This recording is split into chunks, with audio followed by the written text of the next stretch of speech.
Okay, narrative breakers, here we are again. Democrats have completely lost it, dude.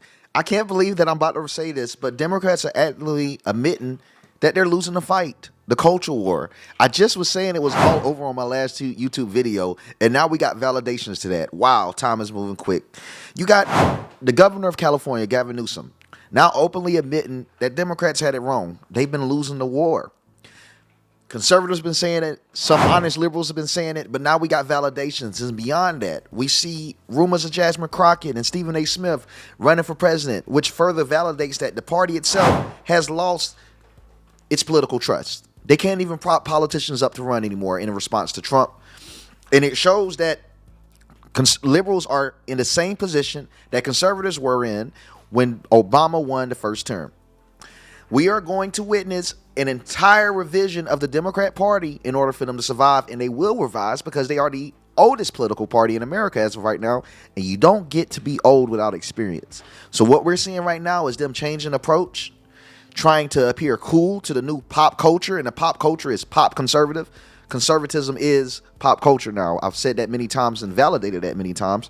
Let's break down into it. Let's put the emotions aside and say this. He says, how can we compete and we're toast?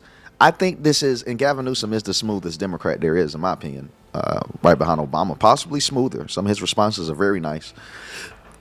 I find it odd because Democrats had absolute dominance over social media, over media, medicine, colleges, etc. I think anyone could accept that. We don't call schools conservative colleges. We call them liberal colleges for a reason.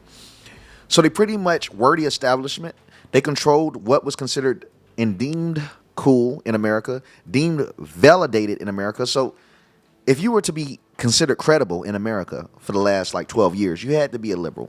If you were deemed cool, you had to be a liberal. So they gaslit and gatekept the entire country, telling us what we can and can't be and what we should be instead. For him to come out of nowhere and say that, oh man, how can we compete? You guys can compete. You still hold all those systems. It just goes to show that you can have the entire world against you, but truth reigns supreme. And he makes it seem like they're in an underdog position. Now, they might be losing the war, but they're not, by any means, they're not in an underdog position. Okay, we got Elon Musk. It's one man. We have someone that's finally efficiently doing what George Soros has been doing for decades or so. It's not equal footing. The thing is, liberals don't really, and when I say liberals, I hope you guys know, I'm not talking about the mom and pop liberals that's struggling to survive and just trying to make a place for their family. I'm talking about the elitists like Gavin Newsom. These people, it's not about us having an advantage. It's about the fact that they don't. They don't want shit to be fair. They want to have absolute dominance of the culture war, and they don't want any other party to have a chance to even be heard. Now that people are actually listening to conservatives, you got people like Gavin Newsom. Like I said, they're the oldest party, the Democrat Party. They know how to transition. They know how to evolve. And most importantly, the Democrat Party knows how to stay alive. And they are now changing their tone, changing their stances on their beliefs. Even Gavin Newsom said that he don't believe that males should play in female sports. Do you think he just woke up and had a epiphany? No. It's a strategy to stay relevant. It's a strategy to stay alive. And it kind of makes me sick to my stomach seeing conservatives say, oh, he's so based. Gavin Newsom's so based. Oh my God. I hate that with us. Okay, when Bernie Sanders say something we agree of, it doesn't make him based. It just makes him human. I'm so tired of our party being ready to put a MAGA hat on anyone that doesn't sound like a fucking lunatic. Okay, when a liberal stops sounding like a lunatic, it doesn't mean it's time for them to be conservative. It just means that they're starting to be honest. We can't keep allowing snakes into our fields and complain every time we get damn bit. This is the perfect time for us to perfect our party and not invite snakes in that will poison us from the inside out. We have to be careful. Gavin Newsom is running for president in 2028.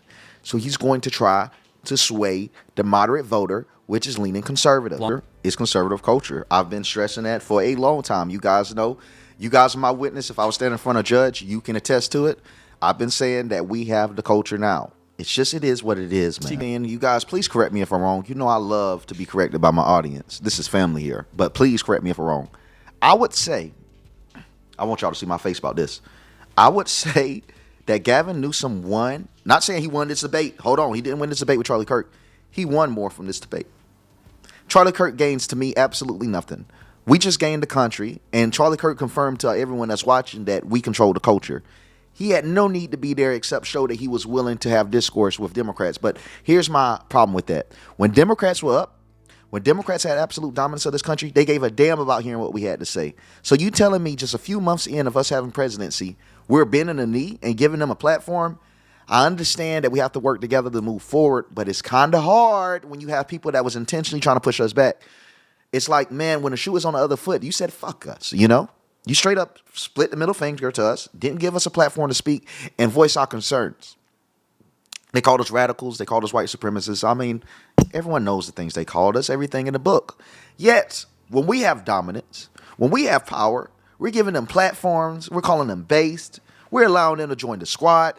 Maybe I'm bitter. And I'm okay with the normies joining, guys. I'm okay with the normies joining. I always say we need more normie liberals, more gay liberals. We need more furries, whatever. I'm talking about the strangest liberal you could find. We need them. Why? Because those votes matter. I've never been the one to shun votes away. If you think I have been, I'm sorry if I've led you wrong. I'm not turning away no votes. Satanists, anything. I need your vote because I know how to separate things that I care about and my morals with the vote. I can't care about who plays for what team if it's all about winning.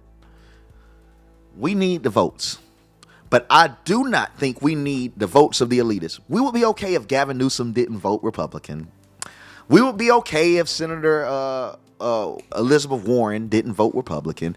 Kamala Harris, Hunter Biden. Well, Hunter Biden can't vote. He's a felon. But we would be okay. We would be okay. And we'll be completely okay. But the thing is, we don't need the elitists. We need the people that the elites are manipulating. I want the little guy. I want the numbers. I don't want the HNIC. I don't want the head Negro in charge of this. I just want the people. If we can gain the people, we've gained the world. We've gained the culture. We've got everything we need. But we don't need to sway people like Gavin Newsome. Let's not waste our time on the elitists that divided us.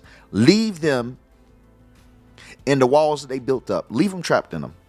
And take all of their people. Pull the village out. But leave them to starve. Because they created that madness and they need to find a way to fix it. But don't bring them over.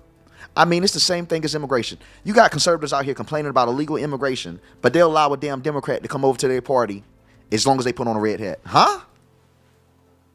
You just letting them immigrate to the party that easily? Bro, after all the damage that they've done, now you can just come on over? It's stupid. It's like they can, so you're telling me we gave these people the opportunity to try to destroy us for 8 to 12 years, right? And because they failed, now we say, come on over.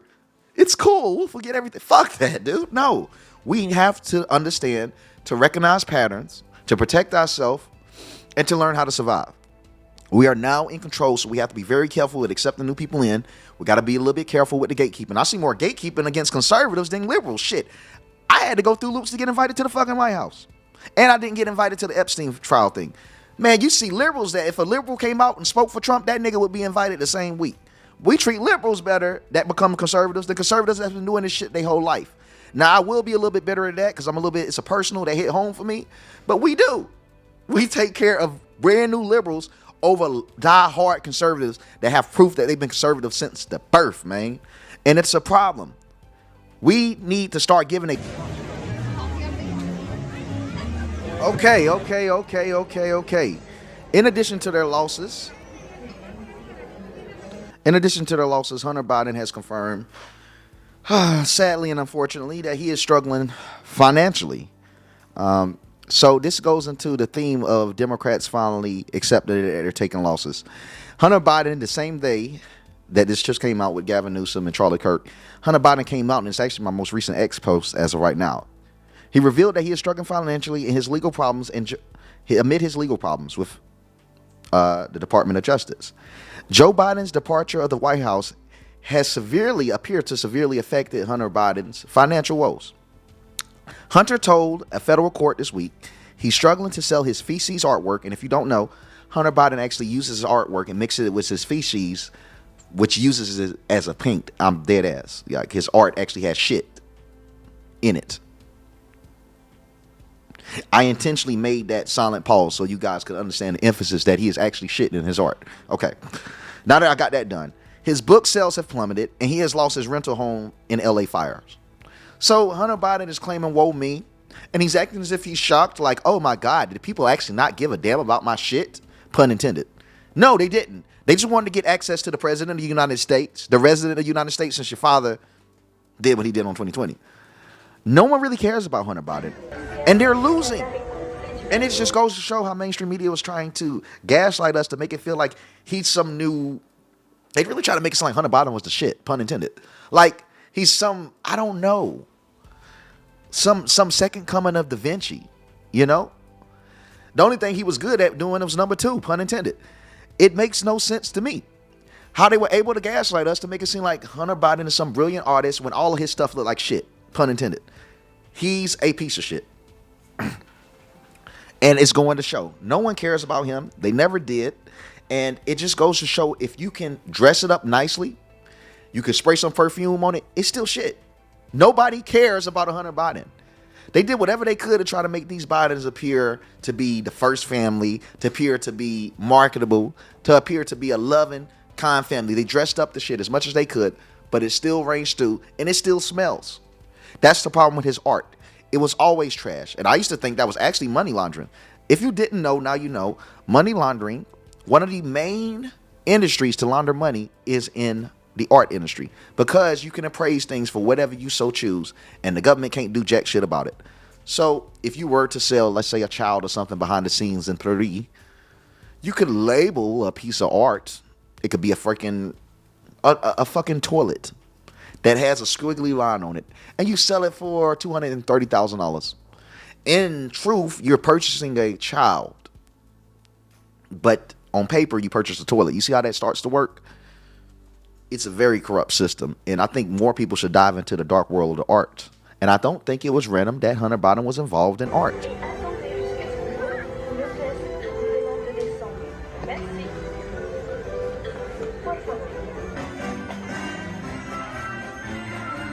In my mind, I'm thinking, I just got to Austin, and I had to beat 5 people to get here. I don't know about this. So y'all don't know. The newest rising star in the Democrat Party. Let's add up to our losses. Let's get the tally up. If you guys keeping tally, please let me know. They up a lot of losses. Jasmine Crockett has gotten caught today. It just came out today that she changed up her entire flow, her entire accent, and her approach once she became a congresswoman and became a salt piece by the DNC. So they are allowing for her to play a character, which I always state, the world is a stage. She's playing a character, and this video I'm about to show exposes it and validates what white privilege looks like, but I'm gonna show you a little bit of something. It's a huge responsibility. You know, the congressional seat is over 4. For those unaware, this is before. The one in the red is before, and the cuts after is current time. As large as my house seat. I'm trying to get clarification. Look at, calm down. Calm down. No, because this is what y'all do. And I was just starting to get into the rhythm of doing constituent services. They send them to Texas, they send them to Florida. Every deplorable state that we can think about, they usually coming out of y'all's think tank. There was someone that talked to me and said, in fact, a former ambassador in the Clinton administration. Please calm down. Don't tell me to calm down. Calm down. Because y'all talk noise and then You're can't out of take control.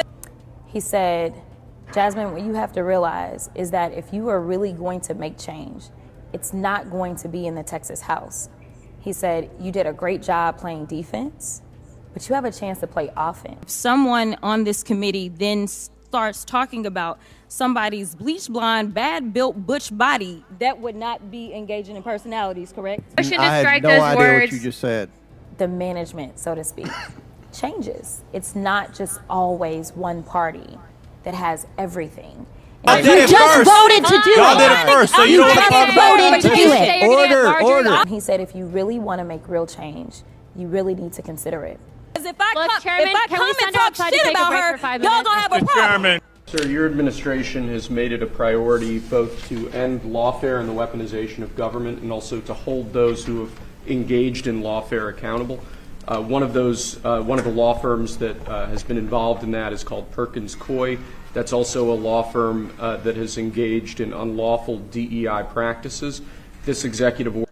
If you don't know, this is also reported today that President Trump is now ending pretty much ending that law firm, that was hitting him with the Russia collusion. Now, this is another major win for America and another major loss for conservatives. Another major loss. Oh, I'm so I'm doing two things at once. Another major loss for liberals. If you clip it, you clip it. But it's another major loss for liberals. I apologize for that, guys. I'm doing two things at once. Simply because they don't have the narratives that they backed on. They don't have the systems that they backed on. They don't have the propaganda pieces to set up what they're looking for. They're trying to set up narratives to create a false reality for them to exist in, because liberals can't exist in the realm of common sense. They're losing those systems that create the false realities, that create the fake narratives, and they just can't win without storytelling. And I've watched it take place. This executive order will suspend security clearances and access to certain federal resources for that law firm, and also launch a holistic review of unlawful DEI practices at some of the nation's largest law firms. This is an absolute honor to sign. What they've done is it's just terrible. It's weaponization. You could say weaponization against a political opponent, and it should never be allowed to happen again.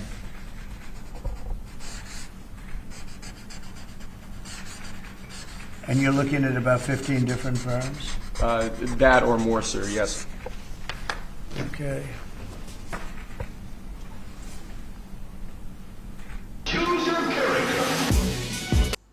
I have to bring this up. There's no way I was going to do this video without this coming up. Yet again, I'm saying there's more proofs that the Democrats have lost their touch and they're losing this entire culture war. They updated, I can't even get the damn words out, uploaded what has been considered the cringiest video of the year. They appear to be posing like Street Fighters or Smash Brother characters while playing Avengers music. This shit's so cringe. It's a TikTok video that our Democrat congresswomen, they made. Somehow they convinced Jasmine Crockett to get in this, which makes me start to believe that she was never ghetto. She never been a hood bitch. I think she's just playing a character because I'm not going to say I'm ghetto or nothing like that. No, I'm not ghetto or anything. But I'll tell you what, you would never catch me dead in a trillion billion years, my nigga, doing something that looks like this. This looks so crazy. You would never catch me. And I'm telling you guys, they say never say never. You'll never see me do this shit. You'll never see me do anything like this. So I don't know where Jasmine is from. I know she has to be an actress now.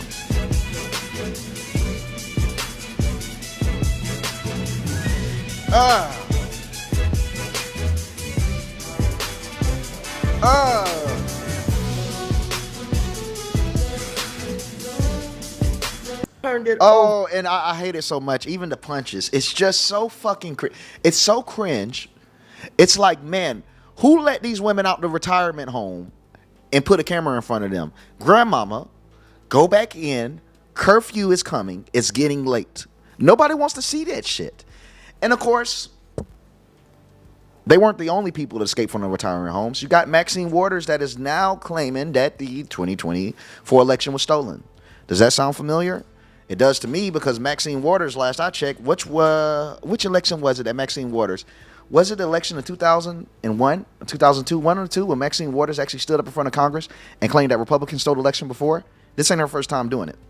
Every time things don't go her way, she says the election been stolen. But as soon as it don't go conservatives' way, she say they can't say shit.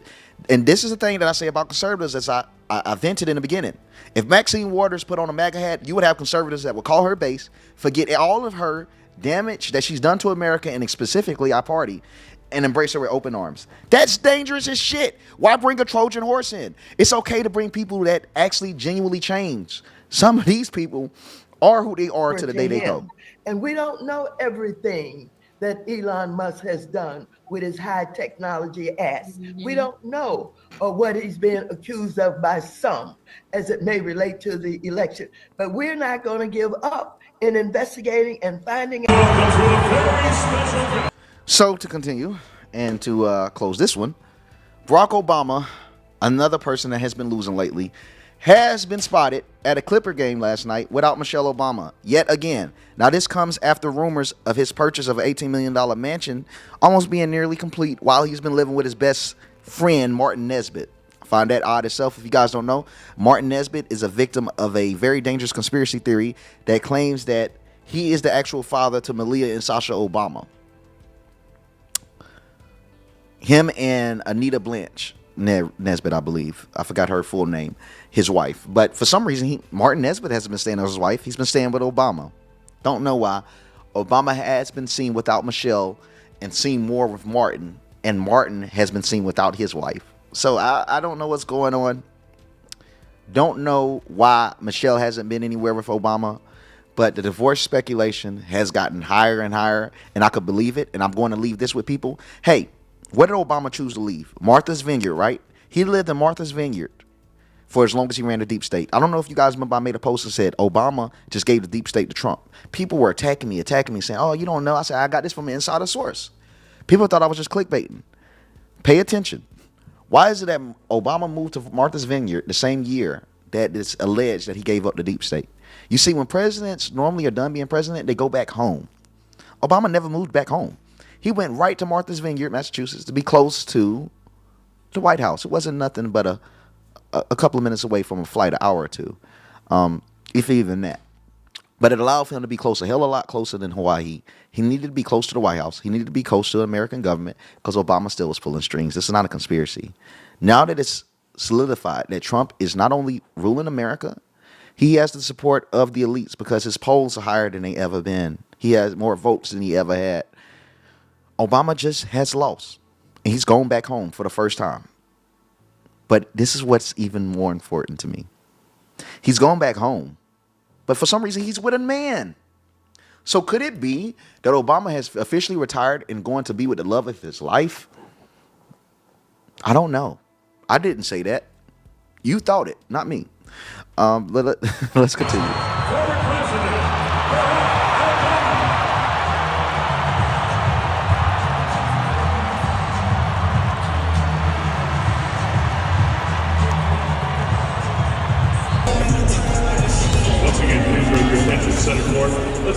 And that'll do it. Glad you guys enjoying it. I got a lot of great feedback on my last video. I told you guys I would be doing my 2 a day. I can't say my moving to Miami is an excuse anymore. I pretty much got all that finalized. But I do have to get my hair done. And you guys know I drop a video at 7 p.m. Central Time. My hair appointment is at 6. So I'm just trying to figure out if I can have a way to go ahead and get another video out and put it to y'all. But if you don't see another video at exactly 7 o'clock, because I'll be getting my hair done by 7 this time, 7 Central, I'm getting my hair done. And I wasn't able to release a video.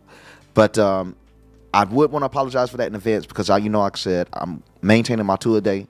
But when I said that yesterday, I forgot that I had a hair appointment today.